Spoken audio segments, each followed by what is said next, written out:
Hello everyone, it's Kate Siebert here. It is fantastic to be coming to you today and sharing some messages with you. It's been a while, and that's probably a reflection of the year that we've had. I've been neck deep in managing the emergencies, as so many of you have, but it's great to be back.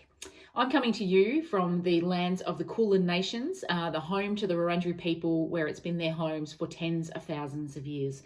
I pay my deepest respects to elders past, present and future.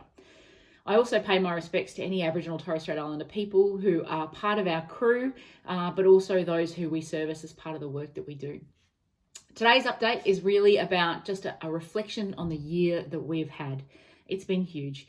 We have had so much work in front of us in response to both bushfires and also COVID, but also we've been doing a bunch of parallel work in preparation for the implementation of new legislation and many other smaller activations as well.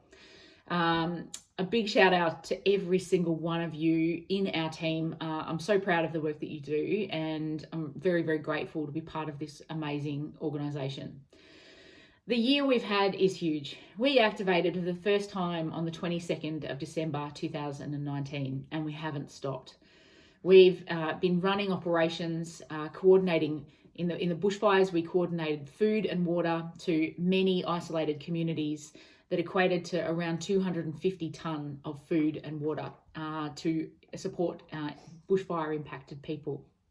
We helped with the largest evacuation in Australian histories of Mallacoota, and we supported 29,000 people to register via Register Find Reunite just in Victoria alone. We worked, and so many of you worked in emergency relief centres, in recovery centres, and are still going. Over 550 of you have been activated to support the bushfires that ran between December and March. And that was huge. We supported people with food and water, with registration, psychological first aid. We also helped put food in supermarkets. We helped to get water to towns that had their water supplies disconnected. And 27,000 human hours were put into that activation. It's absolutely enormous. And our recovery efforts continue. We've distributed, as part of the funds received as part of the Disaster Relief and Recovery Fund, Red Cross grants officers, with your support, have distributed $16.75 million to people who have lost their homes or had damage or are bereaved. It assists with equipment replacement, but also re-establishment for people doing it really tough. That equates to 628 individuals and 878 grants. It's absolutely enormous. We also issued $440,000 worth of grants to people impacted by the Cardinia and Bor Bor fires in March 2019. People who lost their homes in Latrobe, Wellington, Bor Bor and Cardinia councils received grants because we wanted to make sure that it was as fair as possible throughout the Gippsland region. So that's an absolutely phenomenal effort. We've supported 2,050 people in the recovery programs with psychological first aid, supporting the supporters sessions, and many other resources across the recovery program. And that's been, even though we've had the COVID overlay halting a lot of the ordinary work we do. We're planning anniversary and commemorative activities at the moment, because we know that 12 months is a milestone that is pretty tough for people as they mark 12 months on from a big emergency. And so we're planning for that at the moment. And we continue to be part of the regional and local recovery governance planning committees with many agencies involved.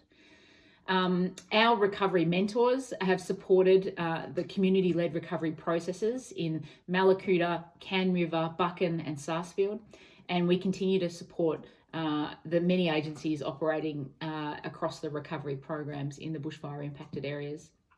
And we know that recovery takes time, so our 3-year recovery program will continue for the years to come.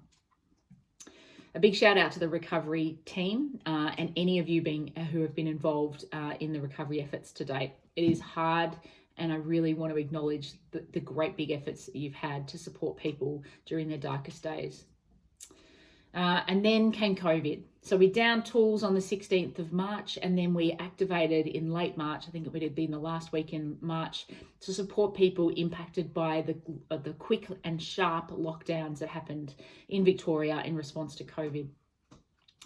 We, since then, have been performing the role of the coordination of food hampers to people in mandatory isolation. And to date, we've distributed just shy of 7,000 hampers to people who are doing it tough in partnership with our amazing partners at Foodbank.